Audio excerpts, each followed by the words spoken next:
నమస్కారం. చదువుకున్న వారికి, చదువు లేని వారికి తేడా ఏమిటి అనే దాని గురించి మాట్లాడుకుందాం. చదువుతో విజ్ఞత, వివేకం వస్తుంది. సరే, చదువుకున్న మూర్ఖులు కొందరు ఉంటారు, అది పక్కన పెడదాము.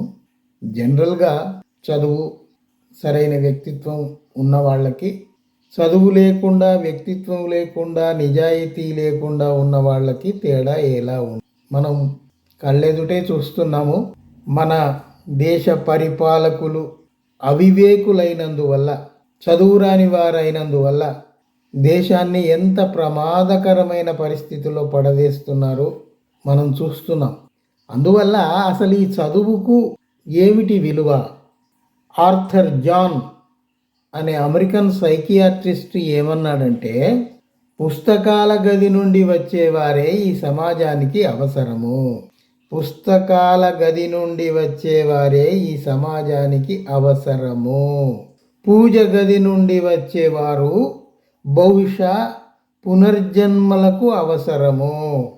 పూజ గదిలో నుండి వస్తున్నాడు అంటే వాడు దైవభావన, పునర్జన్మ, ఇక ఆ మూఢత్వంలో ఉన్నాడు అని అర్థం. వాడు ఎందుకు పనికొస్తాడు? ఆ పునర్జన్మలకే పనికొస్తాడు. సమాజానికి పనికిరాడు, దేశానికి పనికిరాడు, పక్కవాడికి కూడా పనికిరాడు. పనికొచ్చేది ఎవరు? పుస్తకాల గది నుండి వచ్చేవారే ఈ సమాజానికి అవసరము అని అన్నాడు Arthur John, a famous psychiatrist from America. ఆయన అన్నాడనే కాదు, అసలు ఆ పుస్తకాలు చదవటంలో ఉన్న ఆనందం గురించి మన రాజ్యాంగాన్ని రాసిన డాక్టర్ బిఆర్ అంబేద్కర్ ఏం చెప్పాడు? ఆయన జీవితకాలం ఆ చదువులో ఎట్లా మునిగిపోయాడు? ఒక్కసారి తెలుసుకుంటే ఒళ్ళు గగురు పొడుస్తుంది. అసలు ఆయన బాల్యంలో తరగతి గదిలోనికి రాకుండా తరగతి గది బయట కూర్చోబెట్టి చదువు చెప్పారు అంటే వాళ్ళ పాఠాలు వాళ్ళు చెప్పుకుంటూ ఉన్నారు, కానీ ఆయనను గదిలోకి కూడా అనుమతించలేదు.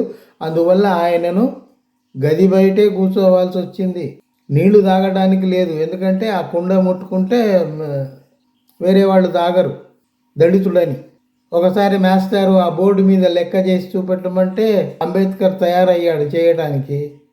అప్పుడు అందరూ లేచి గగ్గోలు చేశారు, ఎందుకంటే ఆ బ్లాక్ బోర్డు వెనకాల వాళ్ళ చదిమూటలు ఉన్నాయి, టిఫిన్ డబ్బాలు, అవన్నీ అశుద్ధమైపోతాయి, అపవిత్రమైపోతాయి అని. సో అంతటి నిరాదరణకు గురవుతూ కూడా సంఘర్షిస్తూ ఇన్ని వేల పుస్తకాలు చదివి అసలు ఎవరూ సాధించనన్ని డిగ్రీలు తీసుకొని ప్రపంచంలో ఒక విజ్ఞాన ఖనిగా, జ్ఞానానికి ఒక సంకేతంగా నిలబడ్డాడు కదా మన ఆధునిక కాలంలో. మరి ఆ విషయాలు మనం ఎందుకు చెప్పుకోము? అక్కడ కొలంబియా యూనివర్సిటీలోనేమో ఆయన చదువుకున్న చోట అంబేద్కర్ విగ్రహం పెడతారు. ఎందుకు పెడతారు? జ్ఞానానికి ప్రతీక వీడు మా ఓల్డ్ స్టూడెంట్, మా దగ్గర చదువుకొని పోయాడు అని సగర్వంగా వాళ్ళు చెప్పుకుంటుంటే, మనం మాత్రం ఇక్కడ అంబేద్కర్ విగ్రహం కనబడితే అర్ధరాత్రి పోయి కూలగొడతాం. అసలు ఆ అంబేద్కర్ స్ఫూర్తినే తీసుకోము. కొంతమంది ఉంటారు, ఎంతసేపటికి అంబేద్కర్ అనటము, జై భీమ్ అనటము, అంతవరకే. అంబేద్కర్ ఆలోచన విధానం ఏమిటి, ఆయన జీవితంలో ఏం సాధించాడు, ఆ దిశలో మనం కూడా ఏమైనా చేద్దామా, అర్థం చేసుకుందామా, చదువుదామా? ఉండదు. ఉదాహరణకు నేను ఇక్కడ మీకు ఆయన రాసుకున్నదే వినిపిస్తాను. పుస్తకాలు చదవడంలోని ఆనందం గురించి భారత రాజ్యాంగ నిర్మాత డాక్టర్ బిఆర్ అంబేద్కర్ ఇలా రాసుకున్నారు, చూడండి. పుస్తక ప్రేమికులకు, అధ్యయనశీలులకు ఆయన మాటలు తప్పకుండా స్ఫూర్తినిస్తాయి. ఆయన ఏం రాస్తున్నాడంటే, నేను చదివిన పుస్తకంలోని తత్వాన్ని బయటకు తీస్తాను, అవసరం లేని భాగాన్ని వదిలేస్తాను. జ్ఞానం అనేది శక్తి, ఆనంద సాధనం అన్న హైంజలైట్ మాట అక్షర సత్యం. చదువు అనేది, జ్ఞానం అనేది ఒక రకమైన శక్తి అనేది మనం గ్రహించాలి. పుస్తకం చదవటం మొదలు పెట్టగానే నాకు అనంతమైన సుఖానుభవం కలుగుతుంది. చదవటంలో నాకు కలిగే ఆనందం వర్ణింపరానిది. నాకు బాధ కలిగించే విషయం ఏమిటంటే చాలామంది మనవాళ్ళు చాలామంది మనవాళ్ళు చదవరు. అధ్యయనం లేకుండా జ్ఞానం, జ్ఞానం లేకుండా శక్తి రానే రావు. ఎవరితోనైనా తలపడే ముందు మనం జ్ఞానంతో, శక్తియుక్తులతో సమర్థవంతంగా ఉండాలి. ప్రతి ఒక్కరూ చదివే అభిరుచిని పెంచుకోవాలి.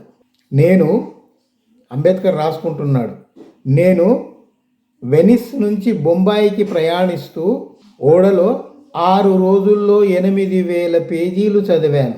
మరొకసారి 64 గంటల పాటు ఒక పుస్తకాన్ని అది పూర్తయ్యే వరకు చదివాను.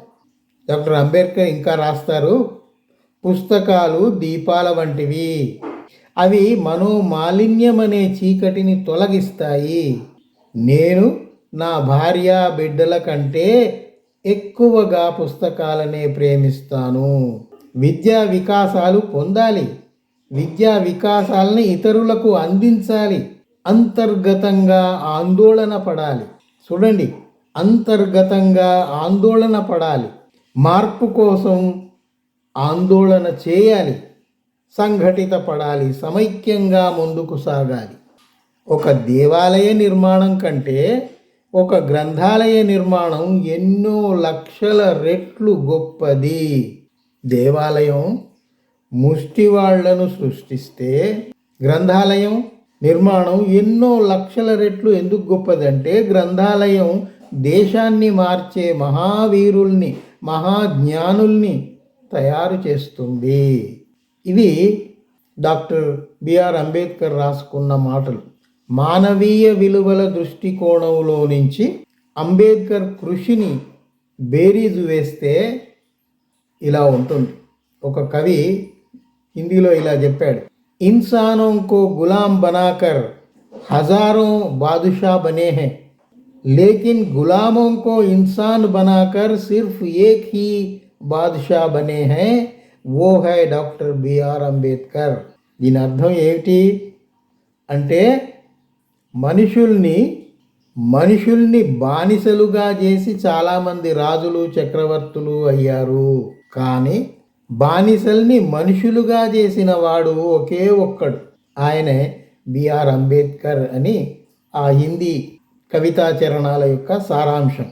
ఇన్సానోं को गुलाम बनाकर हजारों बादशाह बने हैं, लेकिन गुलामों को इंसान बनाकर सिर्फ एक ही बादशाह बने हैं, वो है డాక్టర్ బిఆర్ అంబేద్కర్. ఇప్పుడు ఆయన సాధించిన డిగ్రీల గురించి చెప్పుకుంటామా? పెద్ద లిస్టు. 1917లోనే ఆయనే కొలంబియా యూనివర్సిటీలో పిహెచ్డి తీసుకున్నాడు.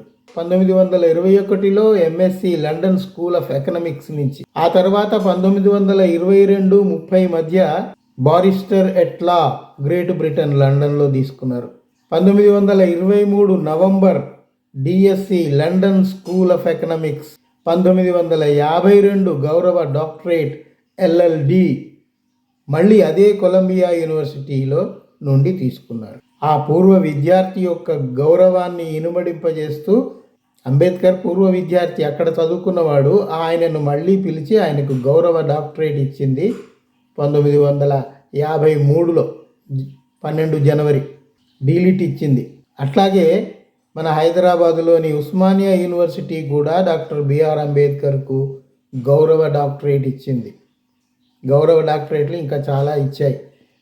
ఇక్కడ చెప్పుకోవాల్సింది ఏమిటంటే అంటరానివాడు, శూద్రుడు, దళితుడు అని నానా హింసలకు గురి చేసిన వాడు వాటన్నిటినీ పక్కకు నెట్టి తన జ్ఞాన సంపదను పెంచుకొని దేశంలో అత్యున్నతమైన స్థాయికి చేరి ప్రపంచంలోని రాజ్యాంగాలన్నింటినీ పఠించి అధ్యయనం చేసి అందులోని సారాంశాన్ని తీసుకొని మంచి విషయాలన్నింటినీ తీసుకొని మనకు భారత రాజ్యాంగాన్ని ఆయన రూపకల్పన చేశాడే, ఆ విషయం మనస్ఫూర్తిగా ఎందుకు చెప్పుకోరు?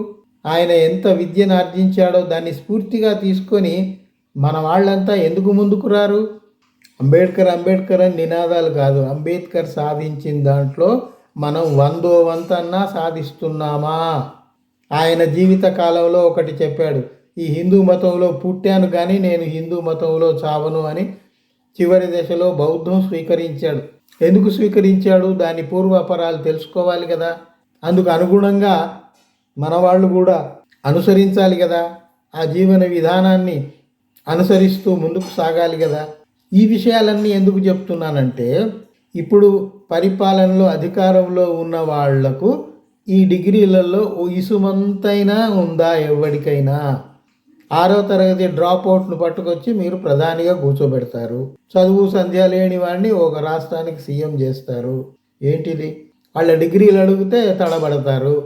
ఓసారి బిఏ అంటారు, ఓసారి బీకామ్ అంటారు. ఒక్కదానికి సర్టిఫికెట్ ఉండదు, లెక్కపత్రం ఉండదు. ఎందుకు అన్ని అబద్ధాలతో బతకటం? దేశాన్ని ఎటు తీసుకుపోతున్నారు?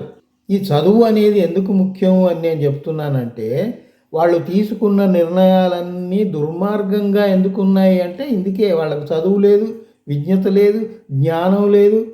అందుకే మతాన్ని పట్టుకున్నారు. జై శ్రీరామ్ అనండి, కరోనా పోవాలంటే పళ్ళాలు కొట్టండి, దీపాలు వెలిగించండి, అవి చెప్పాల్సినవి. ప్రాజెక్టులేవి, నిరుద్యోగం ఏది తీర్చింది ఎక్కడ ఉంది? ప్రపంచంలో భారతదేశం స్థాయి ఎంత అట్టడుగున పోయింది. 80 కోట్ల మందికి మేము బియ్యం పంపిణీ చేస్తున్నామని చెప్తున్నారే, అంటే అంత దరిద్రంలో ఉంది దేశం అనేది మీరే ఒప్పుకుంటున్నారు కదా. మీరు బియ్యం పంపిణీ చేస్తున్నారు అంటే హంగర్ ఇండెక్స్లో దేశం అట్టడుగున ఉంది, అందువల్ల మీరు ఇస్తున్నారు. ఆ పరిస్థితిలో నుంచి 75 ఏళ్ల తర్వాత కూడా ఇంకా బియ్యం పంపిణీ దగ్గర ఉంటే వాళ్లకు సెల్ఫ్ సఫిషియెంట్గా అయ్యడానికి మీరు ప్రణాళికలేవి ఏమీ లేవు కదా. అందుకే చదువు, విజ్ఞత చాలా చాలా అవసరము అని చెప్పటానికి ఈ 4 మాటలు చెబుదామనిపించింది. సెలవు.